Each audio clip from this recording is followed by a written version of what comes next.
हरिओम, मेरा नाम रोहिणी शर्मा है और मैं आज यहाँ पर महिला दिवस के मौके पर यहाँ पे उपस्थित हूँ। अभी मेरी प्यारी बहनें ये बयान दे रही थी कि बापूजी के लिए कि कितने पूज्य गुरुदेव के ऊपर अत्याचार हो रहे हैं। मैं अपना व्याख्यान शुरू करूं, मैं अपनी बात आप सबके सामने रखूं। सबसे पहले मैं आप लोगों का बहुत बहुत धन्यवाद करती हूं, क्योंकि मीडिया जो है ये किसी भी देश की प्रगति के लिए चौथा स्तंभ माना जाता है। 3 स्तंभ साथ हों तो कोई कार्य नहीं बनता जब तक चौथे स्तंभ की सपोर्ट ना हो। इसलिए आपका बहुत बहुत धन्यवाद है कि आप यहाँ पर हमारी बात सुनने के लिए आए। अब यहाँ तक बात सुनने की बात है, हर साल हम महिला दिवस पे इकट्ठे होते हैं। सिर्फ इधर जम्मू में ही नहीं या पूरे हिंदुस्तान में ही नहीं, आप दुनिया के किसी भी कोने में चले जाइए, दुनिया के हर कोने से ये आवाज आ रही है कि बापू निर्दोष थे, निर्दोष हैं और निर्दोष रहेंगे। छोटे बच्चे से लेकर के आप किसी बड़े बूढ़े व्यक्ति तक चले जाइए, आज ऐसी स्थिति है कि सबको मालूम है, सबको ही मालूम है कि बापू निर्दोष हैं। अब आप ही ये मुझे बताइए कि एक 86 वर्षीय वयोवृद्ध संत, एक 86 वर्षीय वयोवृद्ध संत और दूसरी तरफ देश के यशस्वी प्रधानमंत्री नरेंद्र भाई मोदी जी, जिनका लोहा आज दुनिया मान रही है।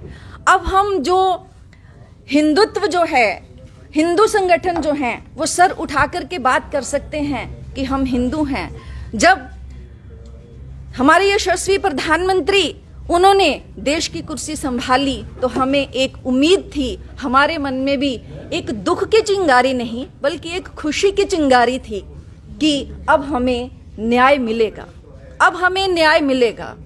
और वो न्याय को देखने के लिए, वो न्याय को सुनने के लिए हमें अपने गुरुदेव के दर्शन के लिए हमारी आंखें तरस गई और उस न्याय को सुनने के लिए हमारे कान तरस गए।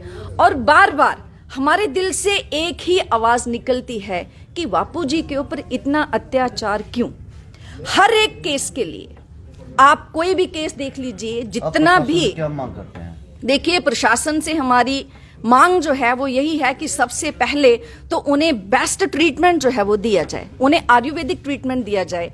आप ही मुझे ये बताइए कि जिन्होंने अपने 70 साल जो हैं वो जिन्होंने आयुर्वेदिक जीवन में अपने बिताए हों, वो अब उनको एलोपैथिक दवाइयां जो है वो दी जाएं, तो ये तो उनके शरीर के लिए जहर हुआ ना।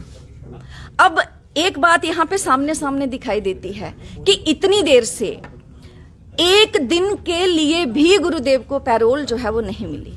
एक भी दिन के लिए, मतलब 11 साल 5 महीने हो गए और ऐसा क्या कारण है कि उनको एक भी दिन के लिए पैरोल नहीं थी।